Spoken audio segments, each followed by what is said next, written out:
అందరికీ నమస్కారం. ఈ రోజు మన గౌరవ అతిథులు deputy chief minister Pavan Kalyan గారు వచ్చారు. పవన్ కళ్యాణ్ గారికి ఈ మధ్య ఆరోగ్యం సరిగ్గా లేని కారణముగా సైనస్ ఆపరేషన్ చేసుకుని ఇంటిలోనే ఎన్నో రోజులు విశ్రాంతి తీసుకుని ఈ మధ్య ప్రజల్లోకి వచ్చారు.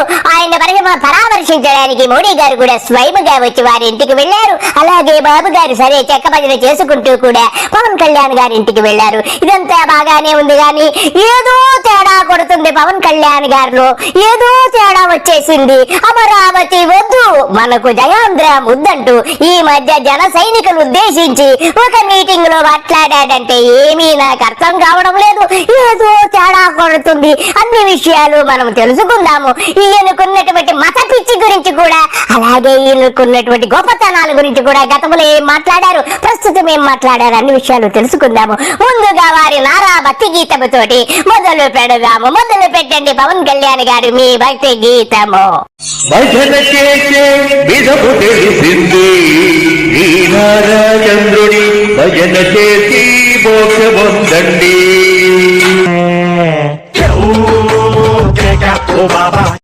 ఏదో తేడాగా ఉందేంటి? బ్రహ్మానందం గారు మీరు చెప్పిన మాట నిజమే.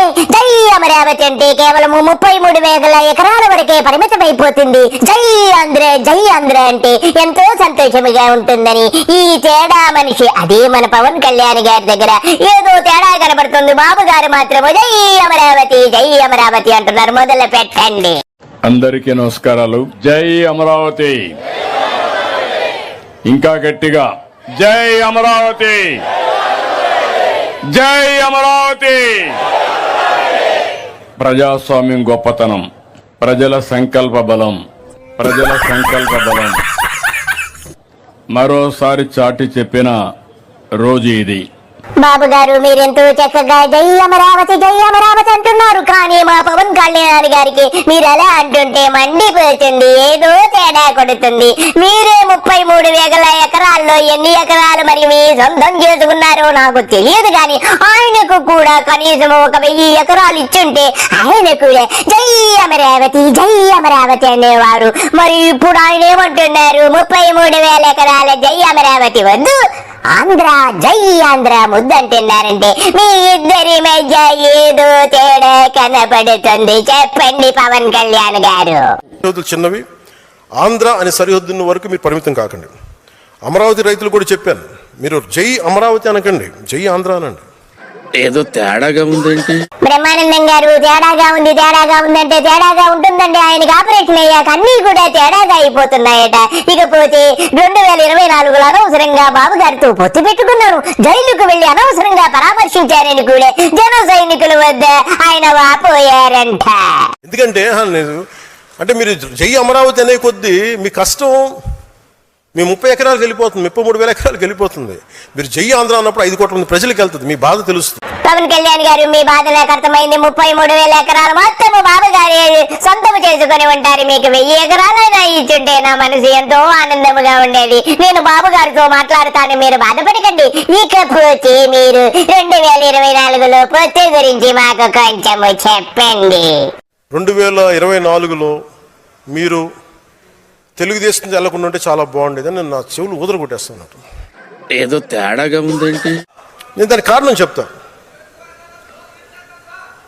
అంటే నేను చాలా ఆలోచించి తీసుకున్న నిర్ణయం. 2019లో వెళ్ళాం. వాటన్నిటితో పాటు నాకు ఆ రోజు చాయిస్ ఉండింది ఒంటరిగా వెళ్ళడానికి. ఎందుకంటే దానికి ముందే మనం మచిలీపట్నం చేసాం, 10 లక్షల మంది వచ్చారు జనం. ఆయన జైల్లో పెట్టినప్పుడు అది ఒక కీలకమైన పరిస్థితి. ఊరుకోండి పవన్ కళ్యాణ్ గారు, మీరు ఎందుకు ఒంటరిగా పెడతారు? మీరు చెప్పినా కానీ నేను నమ్ముతానా ఏమిటి? కీలకమైనటువంటి పరిణామం ఆయన జైల్లో పెట్టడమే మీకు ఎంతో ఉపయోగపడింది. ఆ సమయంలో వెళ్ళి ఎంతో చక్కగా ఆయన కన్నీరు తుడిచి చక్కటి ప్యాకేజీని పొంది అప్పుడే మీరు జైల్లోనే ఒక అవగాహనకు వచ్చి చక్కటి ప్యాకేజీ కుదుర్చుకొని బాబు గారు నేనున్నానని చెప్పి చెయ్యట్టుకొని బాగా పిసికేసి వచ్చారు కదా. ఆ తర్వాతే కదా ఆయన సీఎం చేసి ఎంతో చక్కగా మీరు కూడా డిప్యూటీ చీఫ్ మినిస్టర్ అయిపోయారు. ఈ సొల్లంతా ఎందుకు? పాప మా జన సైనికుల చెవులో పూలు పెట్టడం ఏమీ బాగోలేదు. పవన్ కళ్యాణ్ గారు మీరు ఇక సొల్లు ఆపేసి నెక్స్ట్ విషయానికి రండి. అందరూ ఏమనుకుంటారండి, ఇతను ఎక్కడో కూర్చొని బిల్డింగ్ లో కూర్చుంటాడు, బయటికి రాడు. పవన్ కళ్యాణ్ గారు ఎంత చక్కగా చెప్పారు. మీరు ఎప్పుడు వస్తారు? ఎప్పుడో వస్తారు. మళ్ళీ వెళ్ళిపోతాం, మళ్ళీ ఎప్పుడో ఇతనికి ఎవరు చెప్పరు అనుకుంటారు. నాకు ఎవరు చెప్పక్కర్లేదు, నేను అన్ని చూస్తూ ఉంటాను. నాకు తెలుసు పవన్ కళ్యాణ్ గారు, మీరు బాత్రూమ్ లో ఉన్నా కానీ కిటికీలోంచి అన్ని కూడా అబ్జర్వ్ చేస్తూ ఉంటారని నాకు తెలుసు. ఇకపోతే మీరు జన సైనికులకు ఎలా తిట్లు తిట్టించుకోవాలో ప్రజలతోటి అన్ని విషయాలు చెప్పండి. అలాగే జనసేన సిద్ధాంతాలు కూడా వారికి కొంచెము చెప్పండి. తిట్లు ఎలా తినాలో ముఖ్యముగా చెప్పండి. జనసేన సిద్ధాంతాల గురించి కొంచెం మీకు చెప్పాలి. అంటే మీరే తిట్లు తింటారు. తుని బతుకొచ్చాడా, ఏం మాట్లాడుతున్నావు? జన సైనికులు ఉద్దేశించి మాట్లాడవలసిన మాటలు ఇవి. మీ వాడికి కన్ఫ్యూజన్ ఉంది. ఒకరోజు సనాతన ధర్మం అంటాడు, ఇంకో రోజు ఆ కులం అంటాడు, ఇంకో రోజు ఇది అంటాడు.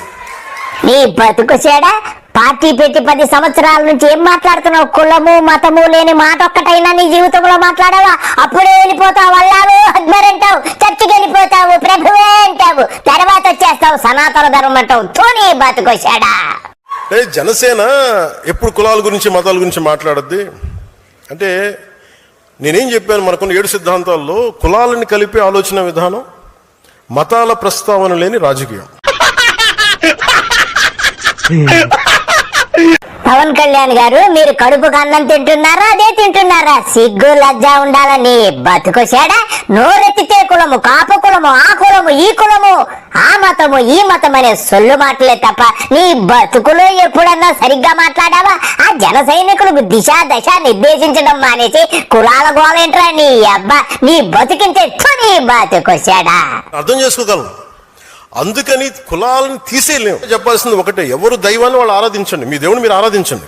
మీరు ఇస్లాం అయితే ఇస్లాంని ఆరాధించండి, మిగతా మతాలు గౌరవం ఇవ్వండి. ఇఫ్ యూఆర్ హిందూ ఇచ్చుకోండి, ఇస్లాం గౌరవం ఇవ్వండి, క్రిస్టియానిటీ గౌరవం ఇవ్వండి, జైనిజం గౌరవం, ఏదైనా దానికైనా గౌరవం ఇవ్వండి. అంతేగాని నాకు చిరాకైంది ఏంటంటే అపీస్మెంట్ పాలిటిక్స్. 24 గంటలు కులాలు మతాలేనారా నీ బతుకు చెడా. నీ కోసం ఒక ప్రొఫెసర్ గారు వచ్చారు, మాట్లాడతారు, ఒక్కసారి ఆయన మాటలు వినరా నువ్వు. ముస్లింస్ ని ఇస్లాం సమాజాన్ని చూసి నేర్చుకోండి. వాళ్ళు అల్లా అంటే ఆగిపోతారు, మనం గోవిందా అన్నం ఆగం. మనం ప్రపంచ వ్యాప్తంగా రాడికల్ ఇస్లాం తో వేగలేక దేశాలు విలవిలలాడిపోతున్నాయి. ఇందులో ముస్లిం దేశాలే అధికం. పవన్ కళ్యాణ్ గారు, మీరు అతివాద ఇస్లాం ని పొగడటం విడ్డూరం. రామాయణ విషవృక్షం అన్న పుస్తకాన్ని ప్రచురించిన దేశం మనది. అలాన్ని మన దేవుళ్ళని మనం గౌరవించుకోవచ్చు. కానీ ప్రపంచంలో ఎవరు కూడా నా మతాన్ని అవమానించొద్దు అంటే మనం అతివాద ఆఫ్ఘనిస్తాన్, ఇరాన్ అవుతాం. కాదు, నా మతాన్ని విమర్శించడం, వాళ్ళ భావ ప్రకటన స్వేచ్ఛ అంటే మితవాద ఫ్రాన్స్, ఇంగ్లాండ్, అమెరికా అవుతాం. పవన్ కళ్యాణ్ గారు, మీరు ఇస్లాం ని మితవాదం వైపు తీసుకొచ్చే ప్రయత్నం చేయాలి, కానీ హిందూయిజం ని అతివాదం వైపు తీసుకెళ్లడం సబబు కాదు. నేను ఒక క్యాప్ పెట్టుకొని నేను ఇలా మాట్లాడితే నాకు ముస్లిం సోదరులు ఓటేస్తాను, నేను నమ్మను. నేను ఎందుకంటే అసలు అతిశాదు. ఏమన్నావు పవన్ కళ్యాణ్? నెత్తిన టోపీ పెట్టేసుకుంటే ముస్లింలందరూ కూడా ఓట్లేస్తారని నీకు నమ్మకం లేదా? మరి ముస్లిం ఓట్లు వేయకపోతే అప్పుడు ముస్లింలతో మమేకమైపోయి పలావులు తినేసి నెత్తిన టోపీ పెట్టేసుకొని అల్లాహు అక్బర్ అనేసేసి వారమ్మ గారితో కూడా వడ్డింపజేసుకొని కుక్కలాగా తినేసావు కదా బిర్యానీ. తినేసేసి ఇప్పుడు మళ్ళా ముస్లింలు ఓటేస్తారని నాకు నమ్మకం లేదు. భీమవరంలో గెలవలేదు నేను, వైజాగ్లో గెలవలేదు, నన్ను ఓడించేశారని చెప్పి సిగ్గులేని కబుర్లన్నీ చెబుతున్నావంట. నీది ఒక బతుక. వెళ్ళావు ముస్లింలతో చక్కగా వెళ్ళావు, వారి రంజాన్ని చక్కగా ఎంజాయ్ చేసావు, అంతవరకు ఉండు. వారిని మళ్ళా కించపరిచేటట్టు మాట్లాడము నీ బతుకొక బతుక. ముస్లింలు, క్రైస్తవులు, హిందువులు, అన్ని మతాలు, అన్ని కులాలు ఓట్లేస్తే కదరా ముఖ్యమంత్రి అయినా, నువ్వు డిప్యూటీ చీఫెస్ట్ మినిస్టర్ అయినా గాని నీ బతుకంతా ఇంతే. నీ అంత అవకాశవాది ఈ ప్రపంచంలో ఏ రాజకీయ నాయకుడు ఉండడు. నీ అంత రుచ్చాగాడు కూడా ఈ ప్రపంచంలో నువ్వే ప్రథమ స్థానంలో ఉన్నావని చెప్పడంలో ఎంత మాత్రమో అతిశయోక్తి లేదు.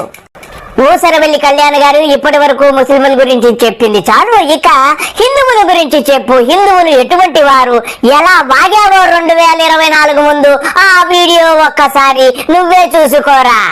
కొద్దిమంది రాజకీయ నాయకులు ఆడతారు, వాళ్ళు కూడా ఎక్కువ మంది ఆడేది కూడా హిందువులే, అది కూడా చెప్తున్నాను. అసలు ఇలాంటి గొడవలు పెట్టింది హిందూ నాయకులు తప్ప మిగతా నాయకులు చేయరు. అసలు వాళ్ళకి థాట్ రాదు. వాళ్ళకి ఇలా విడకొట్టి విభజించింది. ఇప్పుడు నిజంగా తిరుమలలో హిందూ ధర్మం రక్షించాలంటే దానికి ఏం చేయాలి? దానికి స్థానికంగా ఉండే ఎమ్మెల్యే కూర్చొని వీళ్ళు చేయకూడదు, లేదంటే అధికారులు ఉన్నారు, టీటీడీ అధికారులు చేయకూడదని చెప్తే సరిపోద్ది కదా. మీరే ఎంకరేజ్ చేసి మీకే గొడవ కావాలి. ఎందుకంటే మనకు ఎన్నికల సమయంలో కొంతమంది బొట్లు పెట్టుకుని ఆలయాలు తిరుగుతారు. ఎన్నికల సమయంలో కొంతమంది బొట్లు పెట్టుకుని ఆలయాలు తిరుగుతారు. నేను వచ్చింది మీ చేత ఇక్కడ జేజేలు కొట్టించుకోవడానికి రాలా, గొడవ పెట్టుకోవడానికి వచ్చాను. గొడవ పెట్టుకోవడానికి వచ్చాను. ఎవరైతే సనాతన ధర్మ విరోధులో, ఎవరైతే సనాతన ధర్మాన్ని మట్టిలో కలిపేస్తామని అన్నారో వాళ్ళతో గొడవ పెట్టుకోవడానికి వచ్చాను ఈ రోజున. మీరే ఎంకరేజ్ చేసి మీకే గొడవ కావాలి, ఎందుకంటే మనకు ఓట్లు చేల్చాలి.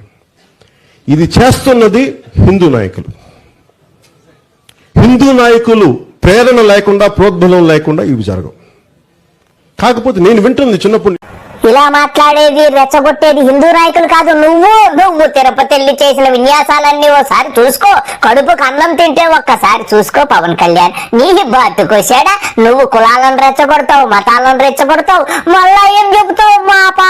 మా పిల్లలు బాప్టిజం చేశారు, వారి క్రిస్టియన్స్ రష్యాలో బాప్టిజం తీసుకున్నారంటావు. మళ్ళా వస్తావు, నెత్తిన టోపీ పెడతావు, బిర్యానీ తింటావు, మళ్ళా వెళ్తావు. ఎక్కడికి వెళ్ళిపోయావు? మళ్ళా కాషాయం కట్టేసేసి, గుడ్డలు ఇప్పేసేసి, కుక్కలాగా మెట్లన్నీ కడిగేస్తావు. నీది ఒక బతుక అని చెప్పి యావత్ రాష్ట్ర ప్రజలందరూ కూడా ప్రశ్నిస్తున్నారు నిన్ను. నువ్వు నీ పరిమితుల్లో ఉండు, నేను నా పరిమితుల్లో ఉంటా. నువ్వు జన సైనికులు చెప్పాల్సిన మాట కాదు, నువ్వు సక్రమంగా ఉండు. నువ్వు సక్రమంగా ఉంటే జన సైనికులందరూ కూడా క్రమశిక్షణలో ఉంటారు. నీ నోరు అదుపు చేసుకో. నువ్వు నీకు అసలు ఏ మతమో నువ్వు డిసైడ్ చేసుకో, ఏ కులమో డిసైడ్ చేసుకో. 24 గంటలు కులాలు మతాల గురించి మాట్లాడుతూ నీ జన సైనికులు రెచ్చగొట్టడం కాదు. నువ్వు రెచ్చగొడతావు, బాత్రూమ్ వెళ్ళి పడుకుంటావు నువ్వు, కానీ ఇబ్బంది పడేది వాళ్ళు కదా. కాబట్టి అనవసరంగా జనజీవనంలో బ్రతికే వారందరికీ ఇలా రెచ్చగొట్టి పిచ్చి కుక్కలా మాట్లాడి ఇలా పిచ్చ ప్రేలాపన ప్రేరితే నీ బతుకొచ్చాడా? నీకు భవిష్యత్తులో ఉంటుంది, నీకు అలా ఇలా ఉండదు. ఇప్పుడు ఏదో గడిచిపోవచ్చు, బాబు పంచను చేరావు, ఒకడు చెయ్యి ఒకడు పిసుక్కుంటున్నారు, గాని ముందు ఉంటుంది మీకు. ఇంతకంటే ఏం చెప్తాము? ప్రజలు నిన్ను తరిమి కొట్టే సమయము అతి సమీపంలో ఉంది. నీకు సిగ్గు లజ్జ ఉంటే నోరు అదుపులో పెట్టుకో. నువ్వు సనాతన ధర్మంపై దాడులు జరిగినప్పుడు మటుకు మేము సనాతన ధర్మాన్ని నిర్మూలిస్తామని బహిరంగ మాట్లాడతారు. ఏమన్నావు? సనాతన ధర్మం పైన దాడులు జరిగినప్పుడు నిర్మూలిస్తామని మాట్లాడతారా? నువ్వు రెచ్చిపోయావు కదా, పిచ్చి కుక్కలా రెచ్చిపోయింది ఒకటి తిరుపతి వెళ్ళిపోయి పిచ్చి కుక్కలాగా అంట గుడ్డ గుడిచినట్టు గుర్తా మెట్లన్నీ కడిగేసి పైకి వెళ్ళిపోయావు కదా. సనాతన ధర్మం అంటావు. నీకు సనాతన ధర్మం గురించి ఏం తెలుసు? నీకు సిగ్గు లజ్జ ఉందా అని చెప్పి నేను నిన్ను ప్రశ్నిస్తున్నాను. అట్లా అంటే మీరు ఎన్నికల సమయంలో అసలు ఒక్కరు మాట్లాడరు, అప్పుడు మాట్లాడరు సనాతన ధర్మం గురించి, ఎందుకంటే ఓట్లు పోతాయి. ఏమన్నావు పవన్ కళ్యాణ్? సనాతన ధర్మం గురించి నువ్వు ఎప్పుడు మాట్లాడావు? ఎన్నికల్లో నోరు అసలు పెగలేదు కదా నీకు. ఎన్నికలు అయిపోయాక రెచ్చిపోయావు సనాతన ధర్మం గురించి. ఒక్కసారి వెరిఫై చేసుకోరా. అయిపోగానే మొత్తం పదవుల్లోకి వెళ్ళిపోయి అసెంబ్లీలోకి వెళ్ళగానే ఇప్పుడు మాట్లాడతారు. మళ్ళీ మీకు ఎందుకు చెప్తున్నానంటే, ఇది మీరు అందరూ అనుకుంటారు కదా నేను ఎందుకు ఇంత బలంగా మాట్లాడతానని. కొద్దిగా తెలుగుదేశం ప్రభుత్వం విధి విధానాలను 2 సార్లు అడిగాను, కానీ వెంటనే ఇక్కడున్న యువతంతా కులముద్ర పడిపోయింది వారికి. పవన్ కళ్యాణ్ చుట్టూ అతను కులం యువతున్నారు. నా కులం ఉంది, నాకెక్కడ మతం ఉంది? నా కూతురు క్రిస్టియన్ అబ్బా, నా కూతురు క్రిస్టియన్. నా కూతురు తల్లి తన మతాచారం ప్రకారం నా కూతుర్ని రష్యన్ ఆర్థడాక్స్ చర్చిలో బాప్టైజ్ చేయిస్తానంటే సంతోషంగా చేయించమన్నాను. ఎందుకంటే నాకు భగవంతుడు ఏ రూపంలో నాకు ఒకటే భగవంతుడు. నేను పుట్టింది హిందూ ధర్మంలో పుట్టాను, జీసస్ని పూజిస్తూ. నాకు దానివల్ల ఏం తేడా లేదు, ఏమి ఫరక్ పడదు నాకు. ఎందుకంటే సర్వమతాలు నాకు ఒకటే, సర్వ కులాలు ఒకటే, సర్వ ప్రాంతాలు నాకు ఒకటే. అలాంటి నాకు కులం మతం ప్రాంతం అంటగడితే అరికాల నుంచి తలెత్తి దాకా నాకు కోపం వస్తుంది. మీరు నన్ను ఏదైనానండి, కానీ నాకు కులం కానీ మతం కానీ ప్రాంతం చేస్తే నేను వేరే వ్యక్తిని. విన్నారు కదా ఫ్రెండ్స్, అప్పుడే సనాతనం అంటాడు, అప్పుడే క్రిస్టియన్ అంటాడు, అప్పుడే ముస్లిం అంటాడు, అన్ని మతాలని కలుపుకుంటాడు, అన్ని కులాల్లో దూరిపోతాడు. ఇష్టానుసారంగా బరి తెగించిపోయి నీచంగా ప్రవర్తించే రాజకీయ నాయకుడు ఎవడన్నా ఉన్నాడంటే దట్ ఈస్ పవన్ కళ్యాణ్ అని చెప్పక తప్పదు. ఇకపోతే ఏదో చెబుతాడట, వినాయక చవితిలో ఏదో జరిగిపోయిందంట, చెప్పండి సార్. మన కాకినాడలో కూడా చూస్తా ఉంటే వినాయక చవితికి పాటలు ఏంటనుకుంటున్నారు? వినాయకుడి పాటలు పెట్టట్లా, అబ్బని తీయని దెబ్బ ఇలాంటి పాటలు పెడుతున్నారు. ఏంటి ఎక్స్ట్రాల్ చేస్తున్నావు? ఏమైంది నీకు? పుట్టింది బెంగొచ్చింది, ఆయొచ్చి సోయొచ్చి సెగులొచ్చి. ఏమన్నారు పవన్ కళ్యాణ్ గారు? వినాయక చవితికి అబ్బని తీయని దెబ్బ పాటలు పెట్టారా? మరి మీరు తీసే చిత్రాలన్నీ ఏ కదా ఒక్క గుడ్డ ఉండదు కదా. మీకు ఆ డాన్సర్ కి ఒక్క గుడ్డ లేకుండా ఎన్నో సినిమాలు తీస్తారు, అయినా మీకు గుడ్డలు వేసుకోవడం ఇష్టం ఉండదు కదా. నాటకాలు ఆడకండి పవన్ కళ్యాణ్ గారు. అంటే మనం ఎంత గౌరవిస్తున్నాం చూడండి. మిగతా మతాలను చూసి నేర్చుకోవాలి కదా. ఇస్లాంని చూసి హిందువులు నేర్చుకోవాలి కదా. పవన్ కళ్యాణ్ గారు మహాప్రతివ్రత కబుర్లు కట్టిపెట్టి అన్ని మూసుకొని వెళ్ళిరండి, వింటున్నాం కదా అని చెవులో పువ్వులు పెడితే వినేవాడెవడూ లేడు. అందరికీ నమస్కారము, బాయ్.